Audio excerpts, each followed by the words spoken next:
Bueno, ahí está, vamos a definir, perfecto. Buen día a Bueno, ¿qué tal? todos. Buen día. Como bien ya hizo la introducción, sí,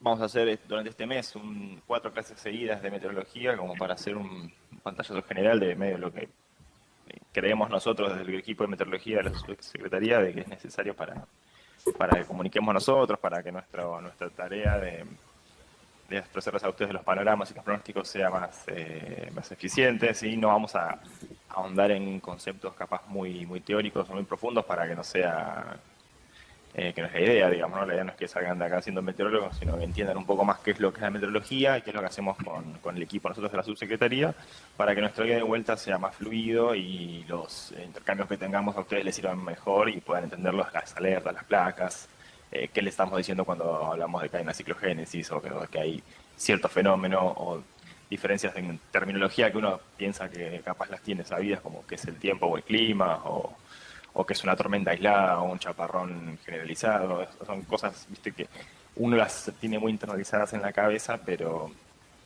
a veces asume que todo el mundo las tiene y no las tiene. Para la gente que ya vino haciendo cursos o talleres de meteorología en la provincia durante los últimos años, hay cosas que se van a repetir, eso seguro. No podemos tampoco apretar tanto las tuercas e ir tan profundo en algunos conceptos. También tenemos gente nueva tomando este curso, esta clase, así que hay que repetir conceptos básicos como para tener una misma línea de base y de ahí ir construyendo un poco conceptos más profundos. Como bien dijo María, esta es la primera clase, entonces lo que vamos a ver ahora es una introducción general. Vamos a estar hablando un poco sobre temáticas de variables meteorológicas, vamos a hablar un poco sobre sensores remotos, alertas, el sistema de alertas, cómo funciona, qué limitaciones tiene, un poco sobre satélites y radares y algo sobre fenómenos meteorológicos más tradicionales. Así que bueno, sin ir más lejos, le paso la palabra a Facundo, que él es el que va a hacer la primera parte de la clase, y Bueno, arrancamos. buen día a todos. Bienvenidos al curso de Meteorología Básica. Eh, bueno, como mencionó Pablo anteriormente, acá les dejo el temario que se va a ver en el curso. Eh, y bueno, empecemos con lo que son variables y fenómenos meteorológicos importantes. En principio, podemos definir qué es la meteorología. Es la rama de la ciencia que estudia la atmósfera y su comportamiento, el estado del tiempo y del clima y los fenómenos producidos y las leyes que lo rigen. Como las variables más importantes podemos mencionar a la temperatura, a la presión, al viento y las ráfagas, a la precipitación y a la humedad relativa. Existen otras variables meteorológicas, pero como las más importantes y las que vamos a ver en este curso son estas. Para lo que es la temperatura, se puede definir como una magnitud física que mide el nivel de energía que tiene un cuerpo o la atmósfera y que es definido por la velocidad intrínseca de las moléculas que componen dicho cuerpo, es decir, la energía cinética.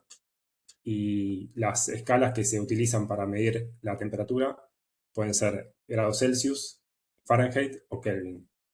Estamos más acostumbrados nosotros a medir la temperatura en grados Celsius. eh, y bueno, eh, en cuanto a lo que es las escalas en la atmósfera, podemos encontrar distintos fenómenos que tienen distintas escalas, tanto espacial y temporal. A modo de ejemplo, podemos observar que, como se observa en la figura, un remolino de polvo o un tornado tiene una escala temporal y espacial bastante más chica que lo que, lo que tendría una tormenta, por ejemplo, o incluso un sistema de baja presión eh, o de alta presión. A medida que la escala temporal y espacial es más chica, la predicción suele ser inmediata o una predicción meteorológica a muy corto plazo. A medida que la escala temporal y espacial de los fenómenos aumenta, la predicción meteorológica se puede anticipar con mayor tiempo. Eh, y bueno, en cuanto a lo que es las variables meteorológicas, continuando lo que hablábamos de temperatura, tenemos la presión, y la presión se puede definir como la fuerza que ejerce la atmósfera en un determinado punto, como es la columna, es la fuerza que la columna atmosférica ejerce por unidad de área en un determinado espacio, digamos. Y esto es debido a la atracción gravitacional de la Tierra. En- cuando hay una baja presión en superficie, este aire que se encuentra por encima suele ascender y suele ser más cálido y húmedo. Y ese aire que suele ascender tiende a condensar, el vapor de agua tiende a condensar en pequeñas gotitas de agua para generar la formación de nubes. En contraposición, cuando en superficie tenemos altas presiones, el aire tiende a ser más frío y seco y denso. Y ese descenso del aire tiende a generar buen tiempo y está relacionado a días soleados a días soleados y secos. Ahí te sumo una, en Sí. esa misma depo. Tengan en cuenta esto que cuenta Facu con el tema de la temperatura que vimos al principio. El aire en sí tiene una capacidad en general. Ustedes imagínense el aire como un globo, así con, con moléculas adentro, ¿no? De gas. Y esa porción de aire tiene una capacidad de mantener agua en un estado o en otro. Como vemos las escalas de temperatura, a los 0 grados uno sabe que el agua se congela, lo que nosotros estamos acostumbrados, y a los 100 grados el agua hierve. Eh, Esas dos características son clave para, nos explica la capacidad que tiene el aire de retener vapor de agua en su interior. Si la temperatura de ese aire supera cierto umbral, esa porción de aire deja de tener capacidad de mantener agua en ese estado y tiene que cambiarlo o a gaseoso o cambiarlo a líquido o a sólido. Entonces, cuando tenemos estos sistemas de baja presión, por lo general el aire en superficie que está en estado gaseoso, que no lo podemos ver, o sea, lo sentimos, ¿no? En el aire está húmedo, decimos, pero no lo vemos, ¿viste? La humedad.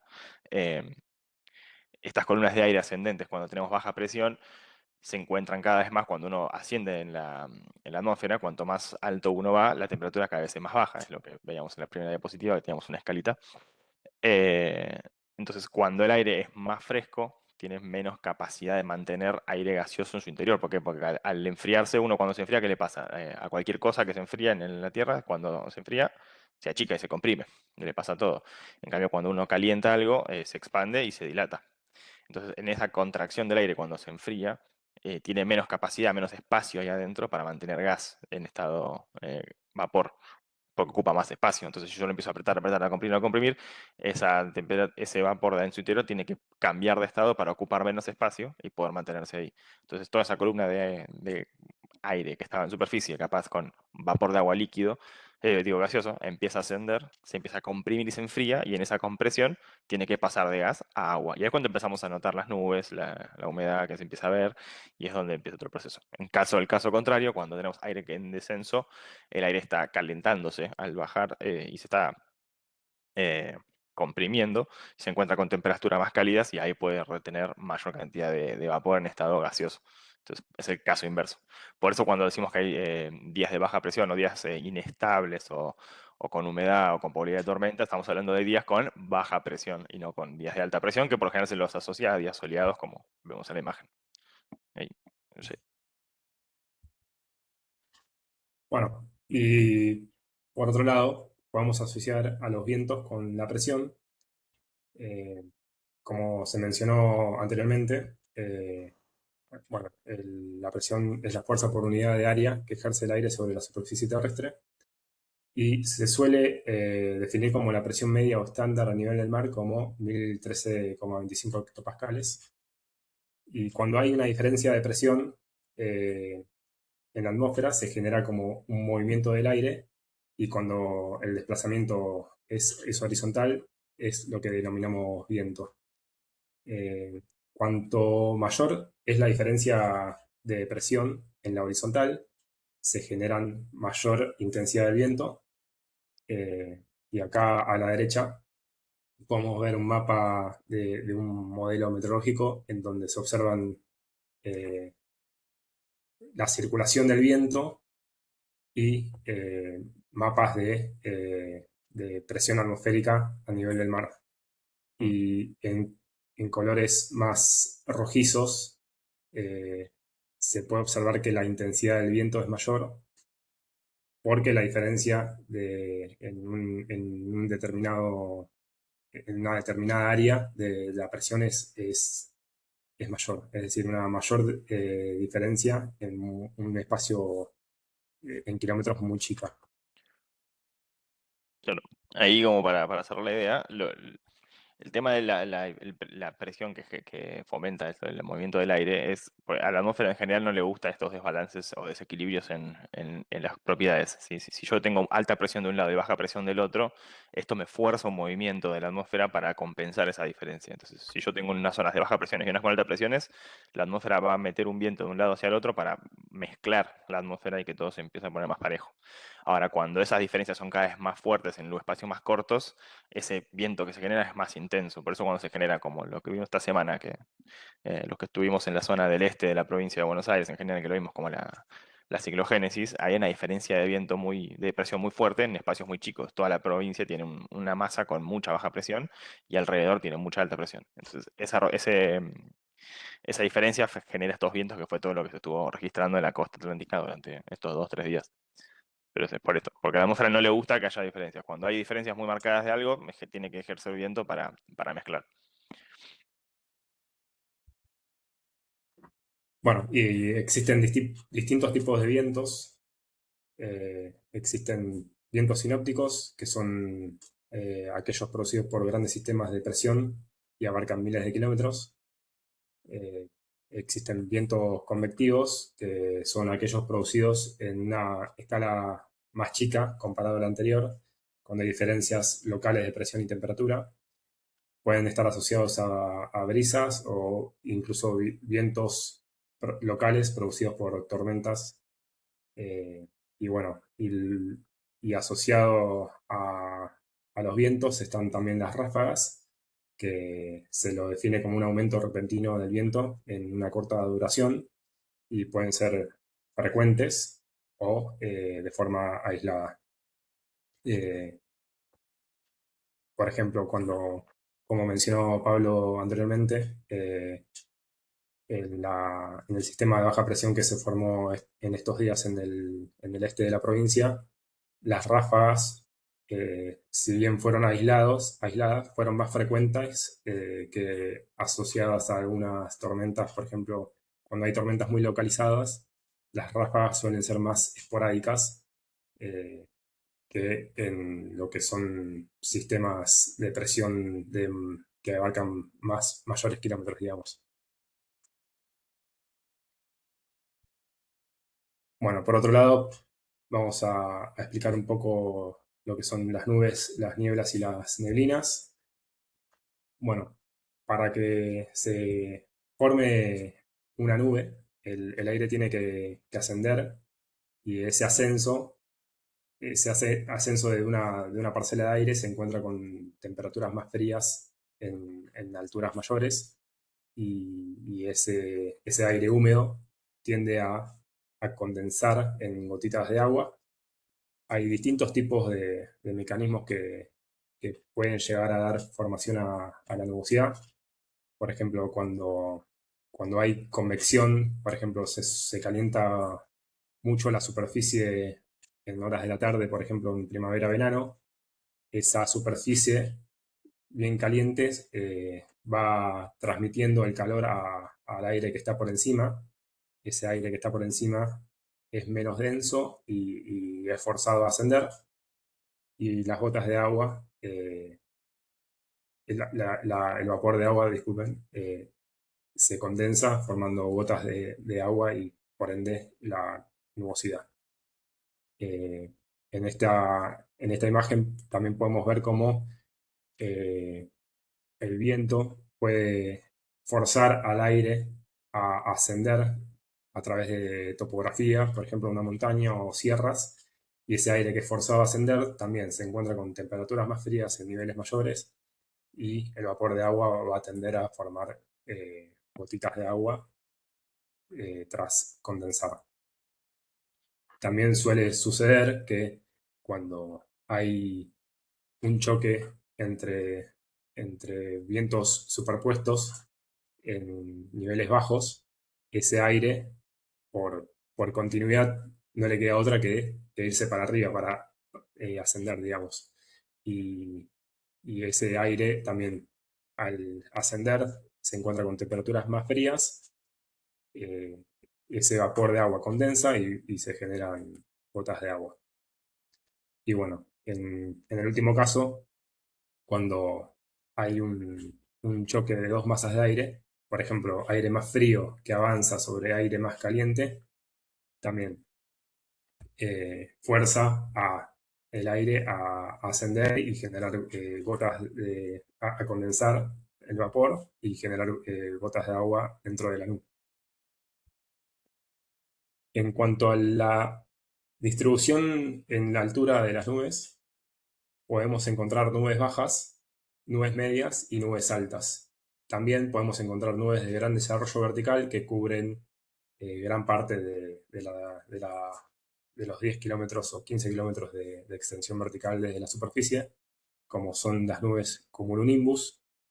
Para nombrar algunas nubes bajas, por ejemplo, están eh, eh, las que se denominan stratocumulus, nimbus stratus, son más nubes grisáceas que pueden llegar a generar lluvia, más que nada. Eh, y las de gran extensión vertical se denomina cumulonimbus y son aquellas nubes de gran desarrollo vertical que podrían llegar a generar, además de lluvia fuerte, granizo y ráfagas. Como se ve en esta imagen de acá, acá se puede observar dos nubes cumulonimbus que pueden superar los 10 kilómetros de altura y como se mencionaba anteriormente, son las que pueden producir lluvias bastante fuertes, granizo y rayos. Ahí Facu, antes de seguir, si quiero, la Sí, característica clave de esta nube, como para que la tengan en cuenta, que es la más clásica, si ven la parte más del cielo de la nube, ven como que en la parte de abajo se ve como más algodonosa la nube y en la parte de tope se ve como más lisa y que como eh, más como que recubre. Esa es la parte del tope de la nube que nosotros le llamamos el yunque. Tiene esa forma, si podés Facu volver a la diaspo está. 5 a la, Ah, perdón, a la 6 rápido. A las 6.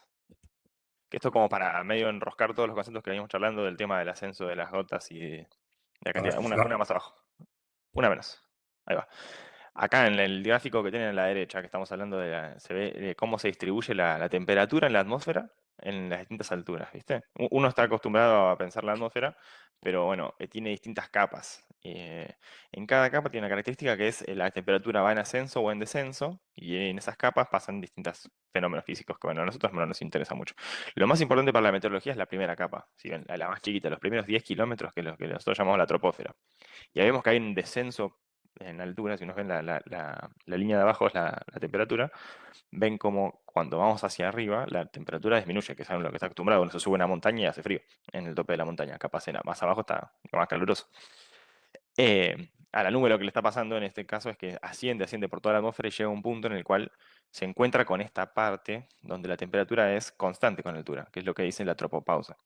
Entonces, ¿qué pasa? Este fenómeno de aire ascendiendo, y cada vez que asciende se expande, y al expandirse, perdón, al ascenderse se comprime porque se enfría, y el vapor de agua pasa a gas. Entonces nosotros podemos ver la nube como una nube.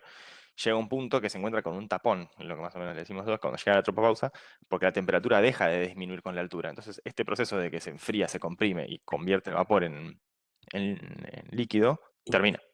Entonces, cuando llega a ese punto, la nube deja de ascender. Y como no puede ir para arriba, pero en el medio de la nube la corriente sigue siendo de ascenso, es como que algo la está impulsando a seguir subiendo, pero en el cielo tiene un techo y no puede seguir subiendo. Entonces, en vez de ir para arriba, va hacia los costados. Entonces, como que uno ve que las torres cúmulos o las nubes estas de cumulonimbus son una nube algodonosa bien grande, cuando llegan al tope de la atmósfera se ponen planas porque ya no pueden seguir subiendo, ¿sí? Pero es el mismo fenómeno que venimos aplicando desde el principio.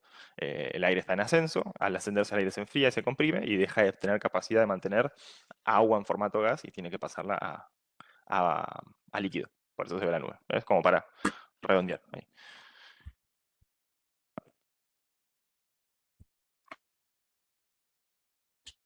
bueno, y por otro lado están las nieblas y neblinas, que son, al igual que las nubes,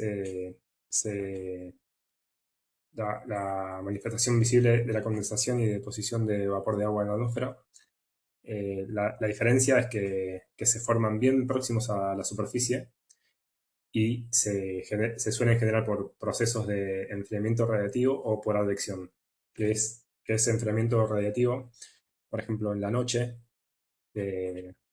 ya sea otoño o invierno generalmente, cuando hay mucho enfriamiento por parte de la superficie, eh, ese- esa superficie enfría las capas por encima, las capas de aire que están por encima, justo por encima de la Tierra, y ese enfriamiento del vapor de agua que está por encima de la superficie terrestre hace que se condensen pequeñas gotitas de agua sobre la superficie y se genere como una capa de, entre comillas, nubosidad, que serían las nieblas o neblinas, eh, bien cercana a lo que es superficie.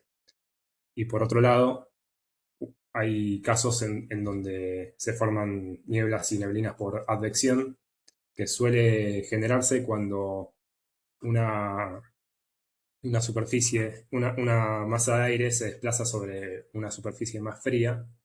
eh, por ejemplo, cuando, cuando el mar está eh, el, el mar está un poco más cálido,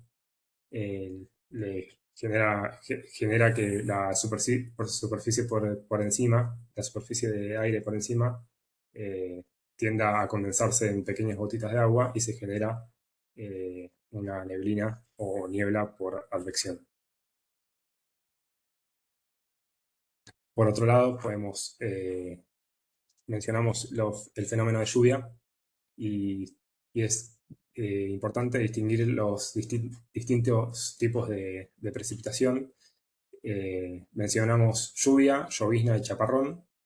Las lluvias suelen ser gotas gruesas, mayores a 0,5 milímetros de diámetro, y pueden ser continuas o intermitentes, y aisladas o generalizadas.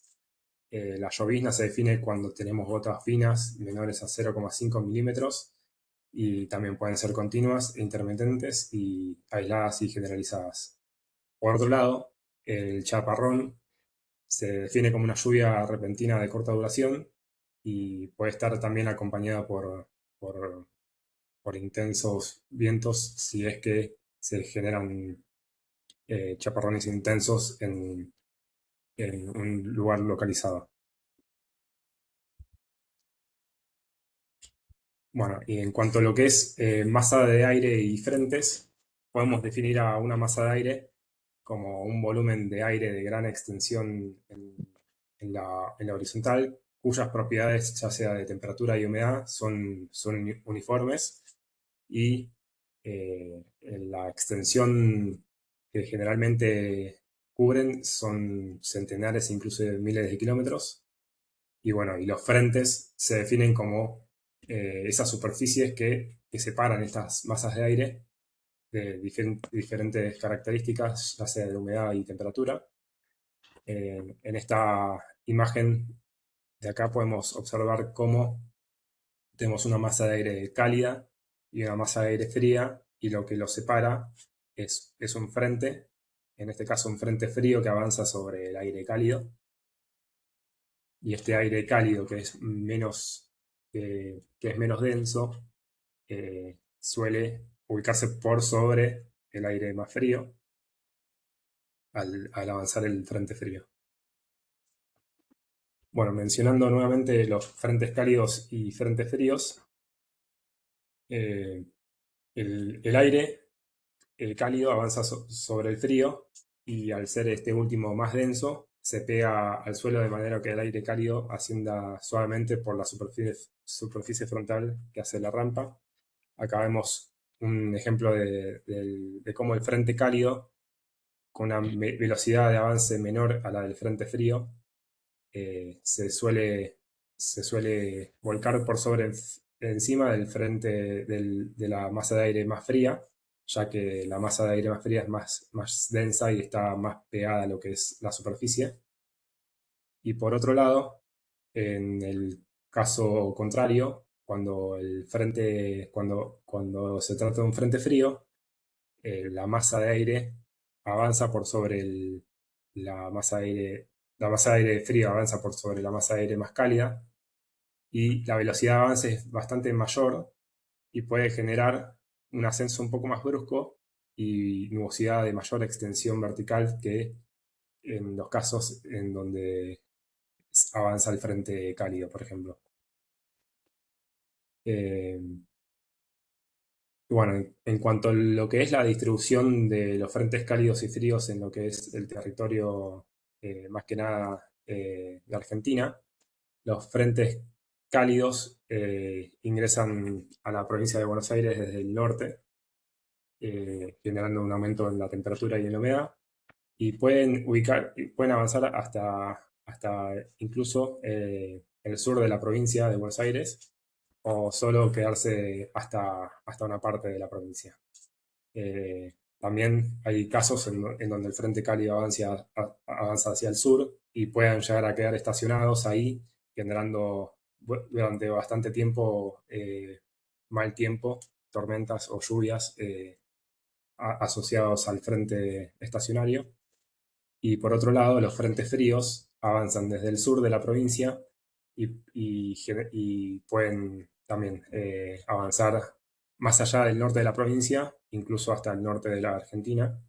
Eh, y también, al igual que los frentes cálidos, estos frentes fríos pueden llegar también a quedar estacionados en lo que es alguna parte de la provincia de Buenos Aires y generar mal tiempo durante bastante tiempo. A ver, ahí comparto y tomo la palabra. Pim, pim. Recuerden que si tienen alguna consulta o algo pueden ir dejándola en el chat y vamos a ir respondiendo y si no después al final de la clase vamos a ir respondiendo preguntas. ¿Se ve, no, Facu, ahí la presentación? Sí, Eh, sí, sí, sí. perfecto. Bueno, y ahora para continuar un poco con lo que estuvimos viendo hasta ahora, fuimos un poco las variables meteorológicas más comunes, cómo se comporta un poco el aire en la atmósfera, esto de que no le gusta que haya desbalances y en estos desbalances genera vientos para mezclar el aire y con eso compensa una diferencia de presiones o de temperaturas. Y bueno, de esta forma, así es como se maneja en líneas generales la atmósfera. Sí, con estos desplazamientos que dijo Facu recién de masas de aire o de frentes de un lado hacia otro, mueve aire frío a un lado donde está más cálido o cálido donde está más frío, con el fin de este mismo, ¿no? De mezclar el aire y que compense las temperaturas. Eh, lo cual en el proceso genera un montón de distintos fenómenos que ya conocemos, pero bueno, vamos a ahondar un poco más en la parte de cómo es que se forman estos fenómenos. Y uno que para mí es uno de los más espectaculares para ver siempre son las descargas eléctricas, los rayos, porque es que se generan, cómo se forman. Eh, Así de manera muy, muy sencilla, de toda la nubosidad que Facu les estuvo explicando durante la clase, eh, la formación de rayos por lo general se da en las nubes que tienen más desarrollo vertical, ¿sí? Las que estábamos explicando que llegan hasta el tope de la atmósfera y se ponen más planchadas así cuando llegan a ese tapón porque para que se genere una descarga eléctrica yo necesito que haya tensión adentro de la nubosidad, y eso por lo general se da cuando partículas de hielo dentro de la nube impactan entre sí, ¿sí? Uno dentro de la nubosidad, como ve acá, tiene aires de ascenso, aires de descenso, y en ese aire de descenso y ascenso, dentro de la nubosidad misma, hay un baile de las gotas de agua, de las partículas de hielo que están todo el tiempo circulando. En esa circulación se genera carga. Esa carga puede ser estática y de repente llega un punto en el cual, al igual que los procesos que nos está explicando, deja de tener la capacidad de la nubosidad de retener esa carga y tiene que descargar hacia un lado. ¿Sí? Y hay descargas que pueden ser mismo dentro de la nubosidad o entre nubes, de repente una nube se encuentra con otra nube y yo tengo una carga positiva, vos tenés una carga negativa y unimos los polos y ahí se ve una descarga, ahí se ve el rayo, ¿sí? Esa es la más común. Por lo general las nubes antes de descargar a tierra y generar un rayo, que es lo que nosotros vemos, hacen mucho este baile entre ellas de descargarse electricidad primero. Cuando ese fenómeno deja de suceder, que por lo general son 10-15 minutos previos a que se llegue a la Tierra, empezamos a tener esas descargas, ¿sí? Eh, y bueno, y esto puede ser un antecesor de tormentas muy fuertes. Cuando nosotros hablamos de lluvia, estamos hablando solamente de procesos de agua, chaparrones también de agua, por lo general. Cuando decimos chaparrones, tormentas fuertes, estamos hablando de este tipo de fenómenos, ¿sí? Nube con agua y actividad eléctrica dentro de. Si no hablamos de tormenta, es una nubosidad que tiene agua, pero no tiene actividad eléctrica. Esa es la gran diferencia. Y de esto hay muchas maneras, ¿no? de ver los rayos. Existen las descargas directas, que es bueno, yo estoy parado en el objetivo en tierra, el rayo le da directo, pero no es la única manera en la cual un impacto nos puede, o una descarga eléctrica nos puede impactar. Si hay una zona como, por ejemplo, un campo muy abierto con un suelo muy húmedo o con un suelo bastante cargado, si un rayo no me impacta directamente, pero impacta a kilómetros de distancia, puede llegar por el piso una tensión que puede llegar a electrificarme los pies si no tengo el calzado correcto. Eso se ha visto mucho en el campo, muchas veces que hay muchos animales muertos, no porque haya caído un rayo sobre el campo, sino cerca, en un campo con mucha humedad por haber llovido antes y genera este tipo de tensiones. También por lo general hay veces que se puede ver por toque, ¿sí? Una superficie tiene carga eléctrica, uno lo toca y esa descarga ahí se genera y, por ejemplo, puede ser un árbol o algunas edificaciones que le ha recibido impactos de rayos, toda la estructura está cargada con electricidad y uno si se acerca y la aprieta puede quedar pegado en ese sentido. Bueno, y así hay muchas más. Lo que esto nos da a entender de que no solo tenemos que tener cuidado eh, durante una tormenta, solo si tenemos la nube encima. Existe acá en este caso como el que estamos mostrando en el video, donde se ve un árbol, y si ustedes observan el cielo, se ve bastante despejado, ¿sí? Pero así todo, se observa como un rayo cae y impacta sobre el árbol y, bueno, en este caso fue un árbol, pero en otro sentido uno puede estar encontrándose en el campo trabajando, ya sea en un incendio, ya sea en lo que sea que le toque a uno estar haciendo en el descampado, y hay tormentas que hasta llegan a descargar sus rayos con 10 kilómetros de distancia. Así que imagínense la distancia que recorre. La nubosidad ustedes pueden ver hacia arriba y tener el cielo despejado, pero una tormenta en el horizonte y capaz esa tormenta es la responsable de que les descargue una actividad eléctrica, un rayo cerca. Entonces por eso siempre se pone este radio que es una alarma que usan, por ejemplo, los aeropuertos. Una vez se ve que el aeropuerto tal cerró por actividad eléctrica, es porque cuando ellos hacen las actividades de carga o descarga de combustible en los aviones, tienen gente en ese descampado, que sería la pista de aterrizaje, donde no tienen ningún tipo de reparo. ¿Sí? Si bien está el edificio del aeropuerto con sus pararrayos, en la pista ahí están descubiertos. Entonces, si uno está con una manguera cargando nafta y un rayo cae cerca, se puede prender fuego y ahí puede pasar una catástrofe. Por eso se dicta este límite de 10 kilómetros de distancia como radio de seguridad, donde bueno, te da el tiempo de parar operaciones, que pase la tormenta y después sigamos. ¿Sí? Y bueno, un poco como sumando a ese fenómeno mismo, en estas mismas nubes que estamos comentando, que son las de desarrollo vertical, las bien grandes, en este vaivén que hacen las partículas que yo les digo de aire, de agua líquida, de agua sólida, dentro de la nube, con estos ascensos y descensos, hay momentos en los cuales estas corrientes de ascenso, ¿sí? Que es lo que hace que la humedad de la superficie se meta en la nube, y lo que carga de humedad la nube y hace que la nubosidad cada vez sea más alta y más intensa, eh, se genera un proceso que es que las nubes las gotas de agua, las gotas de hielo, medio que en este baile van tocando y se van agregando, ¿sí? Como que se van pegando, se van pegando, se van pegando, se van pegando, y como el aire de ascenso es tan alto, puede ir sosteniendo estas partículas que son cada vez más grandes adentro de la nube, ¿sí? Entonces, si el ascenso es muy fuerte, la nubosidad puede ir manteniendo estas pelotas de aire de agua y hielo mezcladas en altura, hasta un punto en el cual llegan a un tamaño suficientemente grande, como ven acá, si siguen los numeritos, ven, uno 2 3 4 como es como el bailecito que van haciendo las gotas de agua y hielo, hasta un punto en el cual esa partícula es muy grande y ya el aire ascendente no puede mantenerla, entonces cae como lluvia, ¿sí? Pero en este caso, como está congelada y es grande, nosotros le decimos granizo. Hay casos extremos, como el que estamos acá mostrando en esta imagen, que esto es un récord que se dio acá en Córdoba hace un par de años. Una piedra, fíjense que de punta a punta mide 20 centímetros casi de diámetro, con un peso casi de medio kilo. Esto es muy peligroso. En cualquier auto es destructivo y en la persona esto cae a una velocidad bastante alta. O sea, no es que cae despacito. eh, si esto nos impacta en la cabeza o en la parte del cuerpo, nos puede llegar a dejar marcas o hasta golpes, hasta dejarnos bloqueados si esto nos da en la cabeza.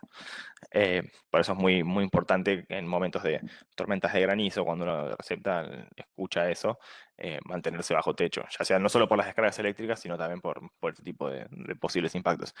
En la zona de Buenos Aires, que nosotros estamos acostumbrados, no solemos ver este tipo de granizos tan monstruoso, esto es muy excepcional. Las características de la Tierra dan como para que se formen, pero es muy improbable y es muy poco común que esto pase. Esto es más usual en las zonas de Mendoza, San Luis, Córdoba, que es el corredor que tiene el país de donde más tormentas severas se genera y donde las tormentas suelen generar granizos de mayor tamaño. Esto es muy común en Mendoza, por ejemplo. Sí, las aseguradoras tienen sus manos llenas siempre con reclamos de este tipo porque autos todo el tiempo se ven impactados, autos, campos y casas por igual. Pero sí, esto se va generando por esto. La tormenta mantiene las partículas de hielo dentro de la nube por mucho tiempo hasta que generan un gran tamaño y ahí caen. Sí, por eso se forma granizo. Y por último de los fenómenos vamos a hablar como el más lindo también para ver, pero el más complicado. Estos son fenómenos muy severos que son los tornados, que se suelen ver en el campo. Si uno ve acá el mapita del mundo que tenemos acá arriba, son las zonas en amarillo y naranja, son las regiones del mundo donde más probabilidad de tornados o más frecuencia de tornados hay. Si ustedes se fijan, la mayor es la de Estados Unidos, que uno está acostumbrado a escuchar que siempre hay tornados todo el tiempo, pero la segunda con mayor cantidad de tornados es en Sudamérica.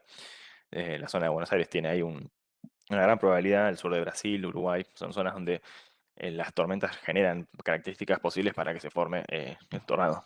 Y por lo general esto es lo mismo, como veníamos charlando, de estos vientos que se generan cuando hay diferencia de presión y la atmósfera quiere compensar esa diferencia de vientos. Bueno, cuando esta diferencia de presión es tan fuerte, en espacios tan cortos, esos vientos que se forman son muy altos. Y capaz en superficie en las capas más abajo de la atmósfera tenemos vientos para un lado y en las capas más altas tenemos viento para otro. Y si este fenómeno se intensifica, ¿sí? Que hay una variación del viento muy fuerte con la altura, eso le da a la nubosidad o la atmósfera las características para empezar a formar aire en aire rotante, ¿sí? Pasan muchas cosas en el medio que no vamos a ahondar porque es física muy avanzada en ese sentido y no es necesario. El tema es que, bueno, estas aires así en direcciones opuestas en corto tiempo, en corta distancia, hacen que el aire rote y en esa rotación se puedan formar tornados, que es una expresión muy fuerte de diferencia de presión acostumbrada en un solo punto. Es como pisar el auto a fondo. Por eso son fenómenos que duran muy poco. Si uno agarra su auto y lo pisa a todo lo que da por la ruta, el tanque de nafta le va a durar mucho menos de que si va a una velocidad de 60 a 80 kilómetros por hora. Lo mismo le pasa a la nubosidad. Cuando uno agarra y aprieta todas las tuercas al máximo, genera un tornado, pero eso dura entre 10 a 15 minutos. Por lo general son tiempos muy cortos. Es por eso que uno no suele ver tornados muy seguido, porque es muy difícil de verlos. Capaz suceden, pero nadie los ve. En el medio del campo no hay nadie. No como una lluvia o un viento más general, una ráfaga o granizo, que capaz es más... eh, o abarca un espacio más grande por mucho tiempo. El tornado es muy chiquito y en espacios muy reducidos y dura muy poco tiempo. ¿Ves? Acá es lo que decimos. Y en general los tornados fuertes, como ven acá, tenemos unas escalas, lo dividimos en velocidades, ¿no? Estos es F0, 1, 2, 3, 4 y 5. Es la escala Fujita, que es el nombre que se le da para clasificarlos, que es, bueno, qué tan fuerte fue el tornado. Si la velocidad es una u otra, se le va dando otra categoría.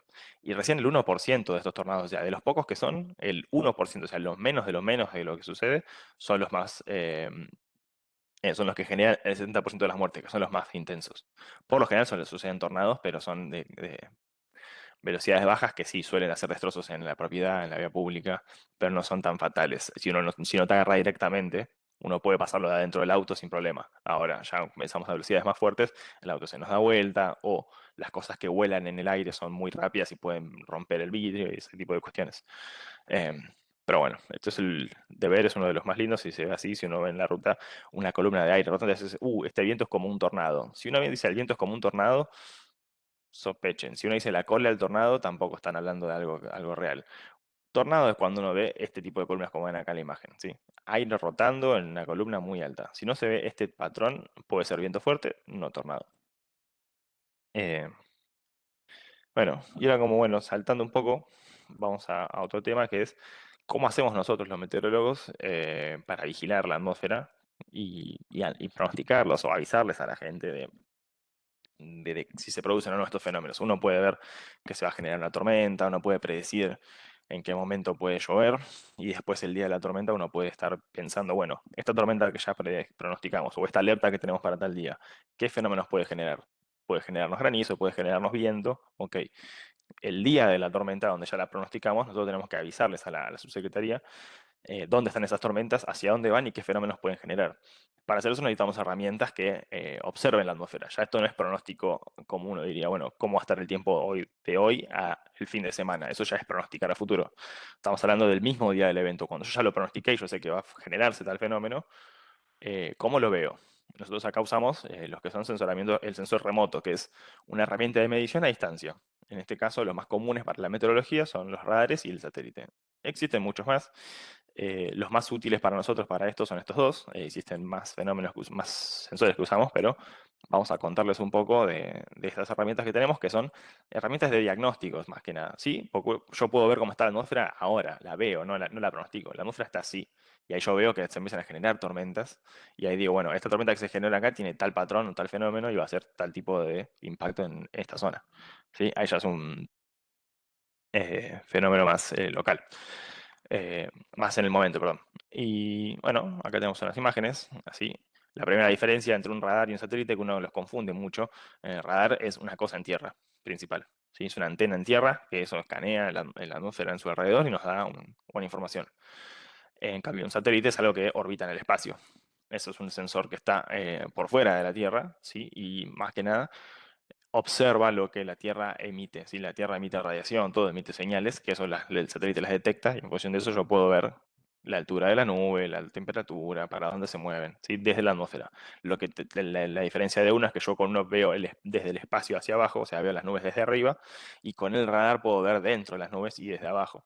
Entonces yo tengo que combinar ambas informaciones para saber cómo está la atmósfera en su conjunto. Si no me quedo con una sola parte, me pierdo lo que pasa adentro y yo ahí no puedo terminar de decidir qué es lo que sucede.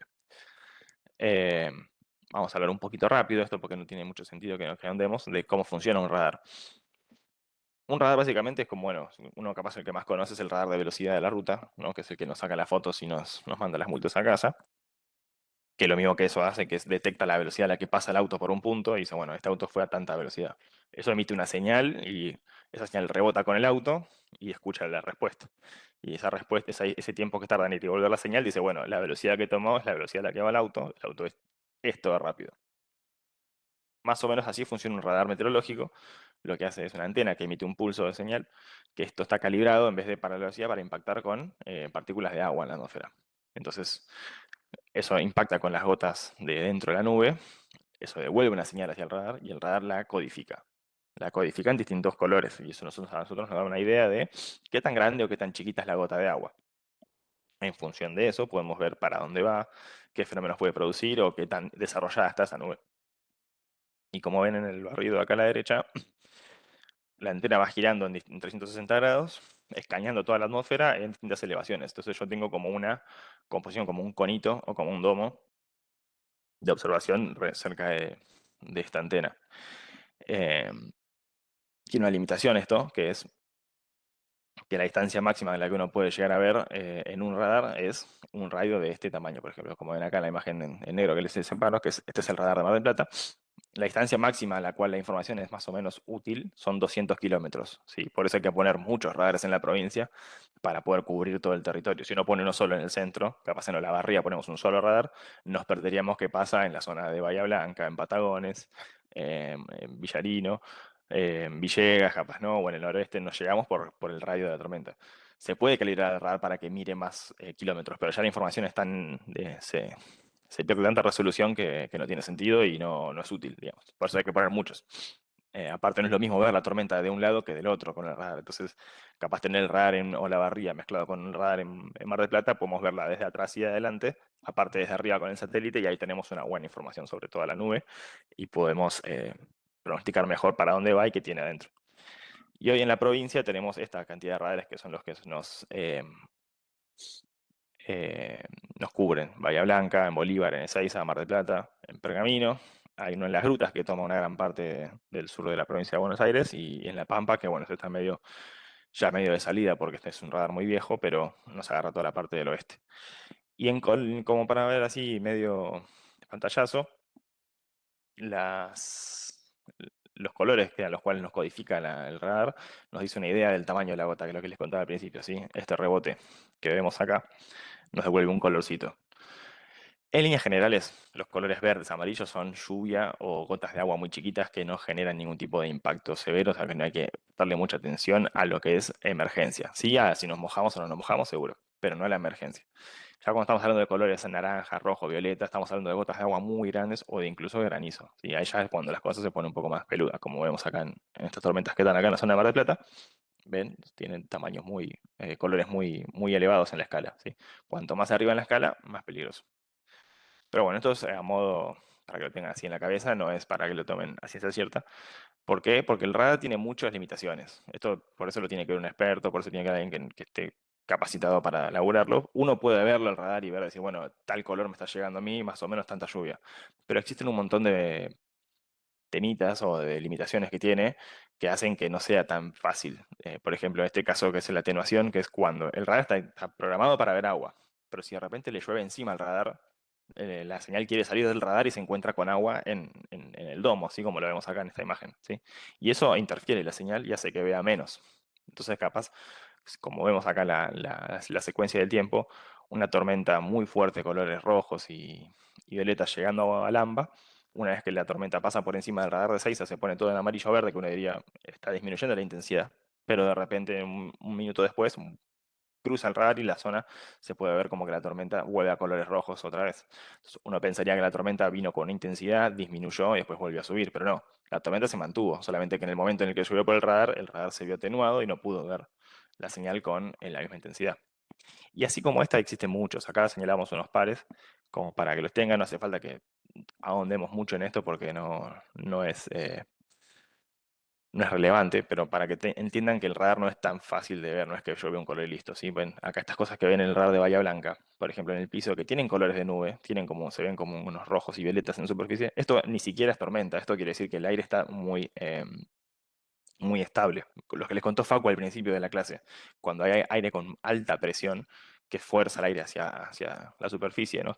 Movimientos de descenso, eso afecta, porque hace que la atmósfera quiera ir hacia abajo. Entonces, yo le disparo una señal electromagnética con el radar para detectar, pero me encuentro con aire en descenso. Entonces, todo ese aire estable me curva el haz, en vez de ir derechito, se curva y va hacia la superficie. Entonces, esto puede rebotar contra el piso.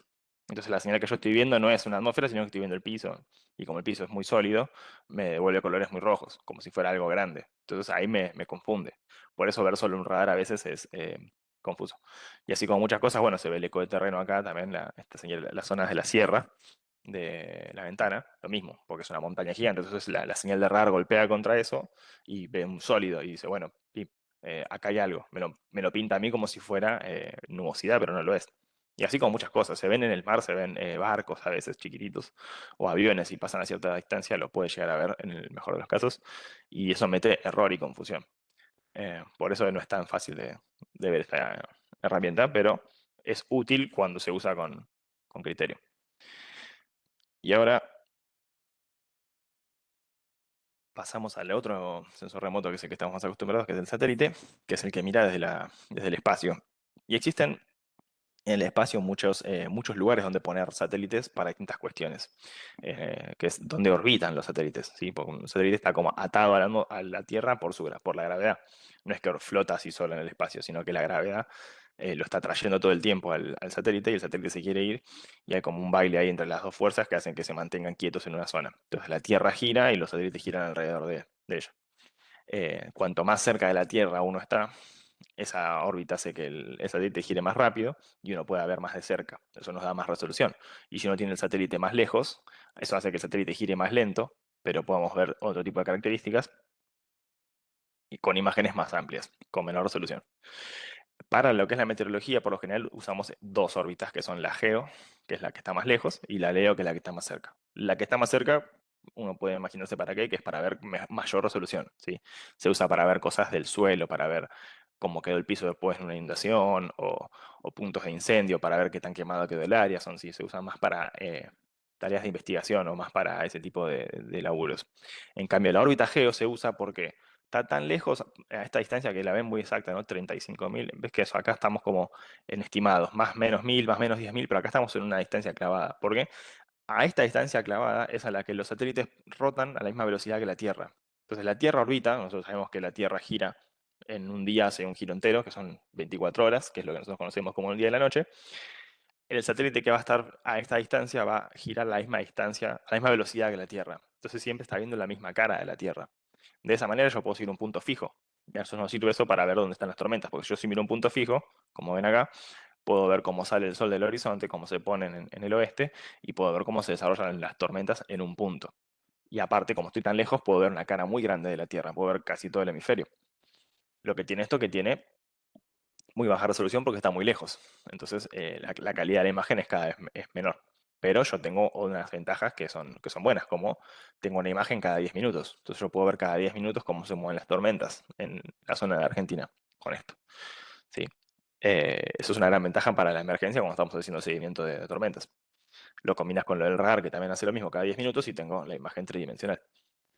Eh, En cambio, la órbita polar, la Leo, la que les contaba que estaba más de cerca, ¿sí? Esta que está acá a menos de 1000, está tan cerca que no puede ver todo el hemisferio como esta. Ve de a franjitas, como se ve acá en esta imagen. Entonces, va escaneando de a fetas la Tierra, bien de cerca, pero con mucha resolución. Para hacer todo un escaneo completo de toda la Tierra tarda 12 horas. O sea que no me sirve para la emergencia porque yo quiero ver cómo se mueve la tormenta minuto a minuto. Si yo espero 12 horas a que me diga dónde está la tormenta, ya la tormenta pasó y ya hizo su destrozo. Entonces para eso no sirve, pero miren la calidad de esta imagen, mucho más linda en comparación a la anterior, ¿no? Como para que tengan un pantallazo. Yo con esto puedo ver características del suelo mejor, puedo ver cómo está la tierra. Ahora vamos a ver un poco más de imágenes. O sea, ambas son útiles en lo suyo, ¿sí? No para todo. No te puedes casar con una solamente. Las utilidades, por ejemplo, de la órbita Geo, la más lejana, que podemos ver toda esta capa del hemisferio, podemos ver dónde hay contaminantes, cómo es la temperatura de las nubes, las descargas eléctricas se ven muy bien en ese tipo de satélites, y con eso nosotros usamos para ver dónde están las tormentas y hacia dónde van. En cambio, en las órbitas polares, bien de cerca, ¿ven la diferencia en la definición? Esto es como medio ambiguo, como medio difuso, y acá se ve bastante bien claro. Por ejemplo, puedo ver dónde está una pluma de humo en un incendio, una nube volcánica, que esto es un evento muy antiguo, pero se pudo ver toda en la Patagonia. Ven cómo sale toda la nube de ceniza desde el volcán. O puedo ver los cauces de un río hasta. ¿Ves? Es tan buena la definición que me permite ver cauces de ríos y arroyos. Entonces yo puedo ver post tormenta, capaz espero un día en una tormenta, pasa la tormenta, me miro al día siguiente cómo quedó el caudal del río del arroyo para ver qué tan intenso fue y qué tan cargada quedó la zona. Tiene ese tipo de ventajas. Pero bueno, tarda mucho tiempo en imagen en imagen. Esa es la desventaja. Eh, y ahora, bueno, vamos a ir viendo el último tema, que es el que a mí más me quiero que se lleven. Y ya cerramos, que es el sistema de alerta temprana, que es lo que nosotros les mandamos a ustedes o a sus responsables de área cuando tenemos tormenta en la provincia o cuando hay algún evento fuerte. ¿Sí? Eh, El organismo oficial para emitir alertas de tormenta en el país es el Servicio Meteorológico Nacional. Esos no somos nosotros, es otro organismo, ¿sí? Que eso es como el que nos marca la guía. Uno puede entrar a la página del Servicio Meteorológico Nacional, entrar y tiene ahí el sistema de alerta temprana y puede ver alertas, temperaturas, advertencias, avisos a corto plazo, que son los distintos productos que tiene este sistema de alerta. Unos son más amplios, como en lapsos de días, ¿no? La alerta puede ser a 24, a 48 o a 72 horas, o los avisos a corto plazo, que son en el momento, que son pronósticos que se hacen como mucho a 3 horas. ¿Sí? Esas son las diferencias. Son distintos productos que uno puede usar para prepararse para una emergencia. Entonces se tiene que usar antes de la tormenta como para ver dónde se van a formar y qué pueden generar, que cuánta lluvia, cuánto viento, cuánta nevada, lo que sea. ¿Sí? Se hacen por lluvia, viento, tormenta, nevadas y el viento sonda. Esto a nosotros en Buenos Aires no nos pasa nunca, solamente nos quedamos con las primeras tres en Buenos Aires. Rara vez nevada, tenemos pocas contadas en la historia, así que, y no hubo alerta. Después existen advertencias que se dan cuando se ve niebla o cuando hay una niebla muy espesa que pueda llegar a, a reducir mucho la visibilidad en la provincia de Buenos Aires. Se generan advertencias de niebla, que es como esto que a veces se ve como violeta, en lo que tenemos acá en este mapa. Eh, sí, no es una alerta en sí, es solamente un decir, bueno, miren que va a haber tal fenómeno que va a generar este tipo de problema para el desarrollo cotidiano del día. Sí, si no estuviera la niebla no pasa nada, pero como hay niebla en la mañana, tengan cuidado porque puede haber impacto en la ruta, va a ser más difícil manejar. lo que sea. Se hace una advertencia porque no es una alerta, ¿sí? Las alertas son solo por fenómenos meteorológicos como lluvia, viento, tormenta, los que veníamos charlando. Y uno cuando entra al servicio meteorológico, entra al servicio, al sistema de alerta temprana, puede hacer clic en una parte del mapa y se le va a hacer este desglose donde va a poder ver el día separado en 4 franjas. Esto que ven acá, MMTN sería madrugada, mañana, tarde y noche, ¿sí? Son lapsos de 6 horas, ¿sí? Entonces se divide el día en 4 y para esos periodos es donde uno puede esperar, le dicen en qué momento del día es donde se esperan los fenómenos o la alerta que esté vigente. Y eso puede ir cambiando, por ejemplo, ven acá las desnevadas.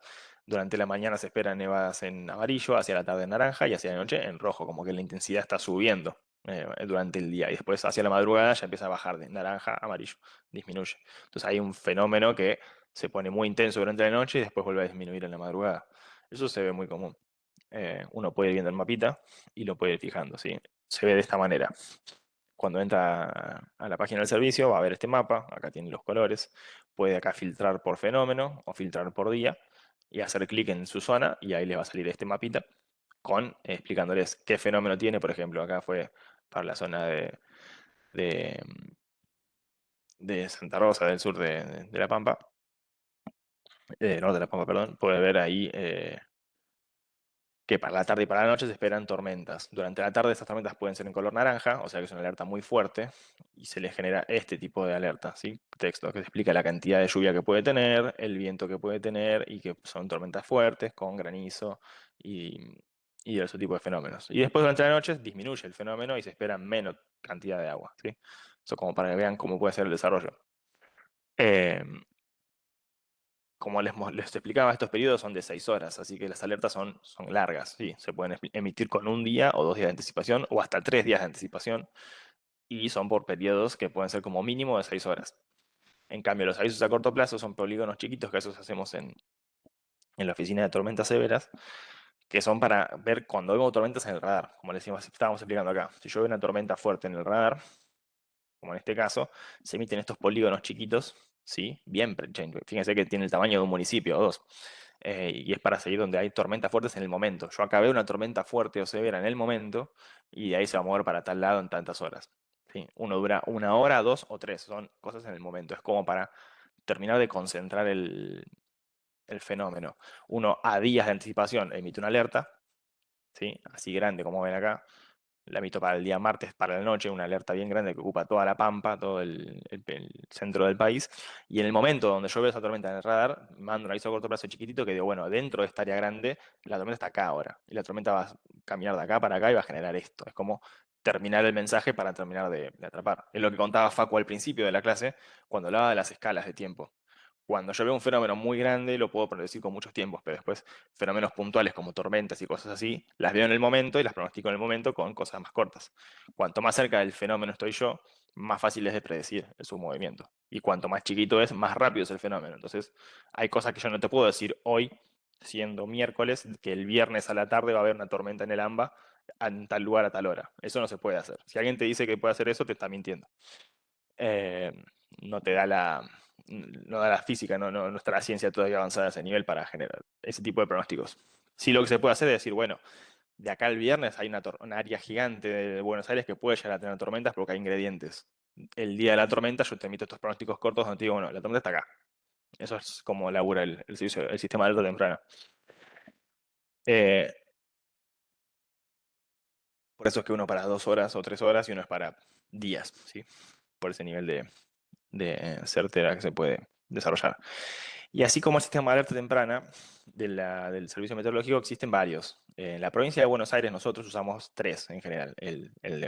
Para alertas y tormentas y vientos está el Servicio Meteorológico Nacional, pero también vemos para crecidas de los ríos, que eso se encarga el Servicio de Hidrografía Naval, que es otro organismo que emite alertas oficiales para crecidas o bajantes de los ríos.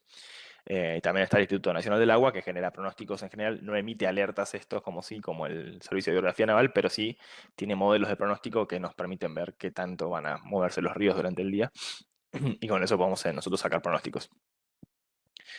Lo que nosotros como equipo de la provincia, en la subsecretaría, les enviamos a ustedes son estos productos. Capaz los han visto en algunos chats, capaz sus responsables de área en la defensa civil les han mandado para que vean en algún momento. Esto, cada responsable del área de la zona de cada zona de la defensa civil se comunica con un grupo en el cual nosotros desarrollamos estas alertas que emite el Servicio Meteorológico Nacional, que suele tener un lenguaje muy ambiguo, por lo general, porque es muy generalizado. Tiene que ser alerta para todo el país. Argentina es un país muy grande, es el octavo país en extensión a nivel mundo, y las alertas no pueden ser tan precisas como uno quisiera, porque nos falta personal, nos falta presupuesto, falta tecnología, faltan cosas. Eh, y se tiene que dar un mensaje general, porque es la responsabilidad del servicio, tiene que dar un mensaje para todo el país. Entonces acá es cuando la provincia entra en juego, que para la Subsecretaría de Riesgos y Emergencias del Ministerio de Seguridad, agarramos esta alerta, la pasamos a un formato un poco más amigable y hacemos un desarrollo del fenómeno donde desglosamos bien las horas, porque como les explicábamos al principio, las alertas son de mínimo para un plazo de 6 horas, pero capaz estas tormentas pasan en menos tiempo, o si yo a uno le muestro, a alguien le muestro esta placa gigante de Buenos Aires y veo que está todo en amarillo, uno podría pensar que hay tormentas todo el día en toda la provincia. Y eso no es así. Si uno se pone a leer el texto, se espera que para la tarde y las primeras horas de la noche, ¿sí? Entonces ya ahí te saqué la mitad del día. Solamente es para la tarde hasta las primeras horas de la noche que se esperan fenómenos. Y después, ¿qué va a pasar? Las tormentas no se generan en toda la provincia al mismo tiempo. Por lo general es un frente frío, como les contó Facu, o un frente cálido, que eso viene de un lado o del otro de la provincia y eso empieza a generar tormentas primero en una zona y después se desplazan hacia otra. Entonces nosotros sabiendo eso, podemos ir comentándole a cada municipio, bueno, desde la tarde a las primeras horas de la noche. Pero, por ejemplo, a la zona de Bahía Blanca le va a venir el frente frío a las 5 de la tarde. Y entre las 5 y las 7 ustedes van a tener lluvias. Después de las 8 ya no deberían tener fenómenos, pero bueno, eso se va a desplazar hacia el norte y va a empezar a afectar a la zona de General La Madrid, a Olavarría, a Azul. Después de las 8 de la noche hasta las 10 de la noche va a afectar esa zona, hasta que después se desplaza más hacia el norte y después va a llegar. ¿Por qué no se emiten alertas para cada cachito, para cada fragmento? Porque necesitamos mucho personal para poder hacer eso y necesitamos mucha gente y mucha tecnología que hoy no existe en el país. Entonces se hace esto, un mensaje general, y después la provincia se encarga de acotar esos tiempos y ser más específico en cada municipio. Particularmente, nosotros también mandamos talleres por zonas y por cuencas, eso mucho no importa. Pero lo que nosotros hacemos en eso es tratar de optimizarlos a ustedes el uso de sus guardias. Si yo te digo que tengo una alerta desde la tarde hasta la noche, capaz decís, bueno, tengo que tener personal a presto durante 12 horas en mi municipio, esperando a que pase algo y capaz el fenómeno va a suceder solamente en 2 o 3 horas, porque es un frente que avanza. Entonces, de esa manera nosotros podemos hacerles ese tipo de información para que ustedes optimicen el uso de sus recursos y no tengan que estar con tanta gente dando vueltas en tiempo que no es necesario. Em, por ejemplo, tenemos algún ejemplito de nuestro sistema. O sea, acá les mandamos una alerta que dura, por ejemplo, 2 días. Esto se emite el lunes a las 6 de la mañana. La primera placa tiene vigencia para el día lunes y la segunda placa tiene vigencia para el día martes. O sea que es un fenómeno de 2 días. Y uno podría, por ejemplo, pensar que está parado en la zona 11 y el noroeste del país, que tengo alerta para el día lunes y alerta para el día martes. Y dice, bueno, tengo 48 horas de tormenta en mi provincia, ¿qué hago? En mi parte de la provincia, ¿qué puedo hacer? Si uno empieza a leer ahí el mensaje, se puede fijar que tienen los intervalos un poco más explicados. Para el día lunes es entre la mañana y la noche. Y después para el día martes es solo durante la madrugada. O sea que no son ya 48 horas, ya es menos. Puede ser que tenga tantas horas de lluvia, sí. Si uno es de la zona del AMBA o alrededores o la zona del oeste de Buenos Aires, durante el día de ayer y antes de ayer tuvimos lluvia durante 2 días de corrido. Eso hizo un fenómeno que duró 48 horas. Pero eso fue una ciclogénesis, un sistema grande, que lo podemos predecir, que ocupa mucho espacio y que, bueno, es un fenómeno largo. Ahora, hay momentos como los que contó Facu, los frentes fríos y esas cosas que avanzan sobre la provincia que duran menos tiempo. Entonces, esa distinción se puede ir a hacer. No todas las placas son tan fáciles de leer, por eso siempre está el grupo de la Guardia, que es donde nosotros nos comunicamos con cada municipio, con cada zona de la provincia de Defensa Civil. Les mandamos las placas, les mandamos una descripción del fenómeno y ustedes en función de eso pueden hacernos consultas. Por lo general, cuando es una alerta amarilla, se hacen esas consultas y ya está, y todo se resoluciona por WhatsApp. Y si tienen alguna duda extra, se manda, che, ¿qué me va a pasar a mí en mi municipio? Y eso se responde. Ahora, si es una alerta naranja o algo mayor, nosotros ahí generamos un link para hacer una videollamada. Entonces, de esa manera se hacen Zooms donde se explica la situación en general con más detalle. Ahí se convoca a los municipios que están involucrados en el alerta naranja o roja y se les termina de explicar en detalle qué es lo que se espera para cada zona, el nivel de impacto. Eh, Eso es como para que lo tengan en cuenta. Eso va. Si alguno capaz, ya de acá de los 100 que están en la clase, alguno capaz ya se vio en alguno de estos Zooms, sabe más o menos de lo que estoy hablando. Eh, pero bueno, eso es como algo de lo que nosotros tratamos de hacer como para terminar de agarrar esa alerta oficial del Servicio Meteorológico que tiene un mensaje y tratar de darle valor agregado como para que nos sirva a todos y podamos usarlo en la provincia para la emergencia. Eh, y con eso creo que es todo, no les voy a seguir atormentando la cabeza porque ya vengo hablando hace más de una hora y creo que dije muchas cosas con Facu. Tenemos una sección de preguntas. Si a alguien le queda alguna duda, puede hacerla. Si tiene algo en el chat, a ver, voy a cortar